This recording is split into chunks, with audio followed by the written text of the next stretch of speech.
मुझे आपको एक नई कहानी सुनानी है, जिसके लिए एक पुरानी कहानी को दोहराना बहुत जरूरी है। तो इसलिए आपको मैं सुनाने जा रहा हूं आज के लैला मजनू की कहानी। एक लड़का और एक लड़की बड़े फिल्मी तरीके से मिले। आंखें मिली, बातें हुई, मुलाकातें बढ़ी। हाथ थामने की कोशिश में फिर उंगलियां टकराने लगी। मुस्कुराहट के पीछे फिर दोनों शर्माने लगे। हिम्मत करके एक दिन लड़के ने प्यार का इजहार किया, पर जवाब में इनकार या इकरार मिले उससे पहले उसकी नींद टूट गई। रोज वाला ख्वाब वहीं पे टूटा। टूटे ख्वाब के साथ लड़का रोज वाली जिंदगी पे निकला। अरे वही 9:40 की ट्रेन, 10:20 की मेट्रो, 11 का पंच इन और 2 बजे का लंच ब्रेक।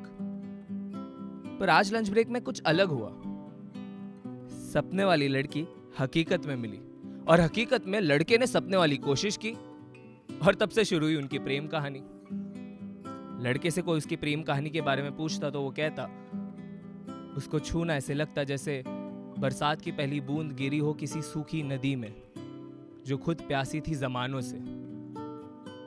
उसके पीठ के साथ तिल को जोड़कर बनाया जा सकता था नक्शा जन्नत का, जिसके बीचों बीच चूमना इबादत सा लगता। और हर सुबह वो जल्दी सिर्फ इसलिए उठता ताकि वो देख सके पहली किरण को उसके कत्थे रंग की आंखों पर गिरते हुए।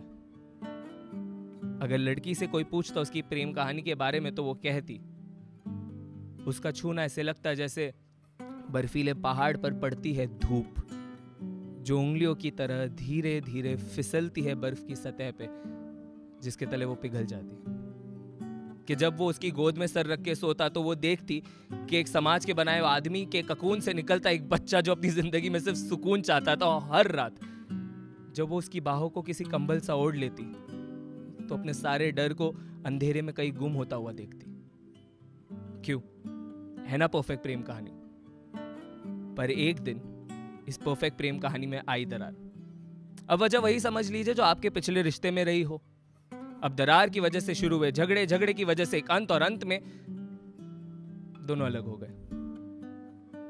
पर ये तो पुरानी कहानी है ना।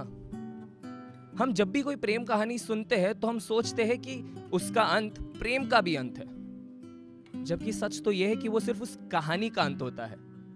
अरे जमानों से प्रेम कहानियां दोहराई जा रही है तो शायद प्रेम भी दोहराया जा सकता है। जैसे इस कहानी में 2 साल बाद दिल टूटा लड़का अपनी जिंदगी जी रहा था। वही 9:40 की ट्रेन, 10:20 की मेट्रो, 11 का पंच इन और 2 बजे का लंच ब्रेक। जब उसकी फिर से मुलाकात हुई अपने सपने से मिलती जुलती एक लड़की से। वही फिल्मी अप्रोच, कुछ बातें और एक नई प्रेम कहानी। ये जो नई कहानी है ना, ये आपके लिए भी सच हो सकती है, क्योंकि प्रेम किसी कॉफी शॉप में आपके बगल वाले टेबल पर, या आपके ही ऑफिस में 4 क्यूबिकल की दूरी पर, या किसी डेटिंग ऐप पर आपका इंतजार कर रहा है। आपको बस उसे मौका देना है फिर से।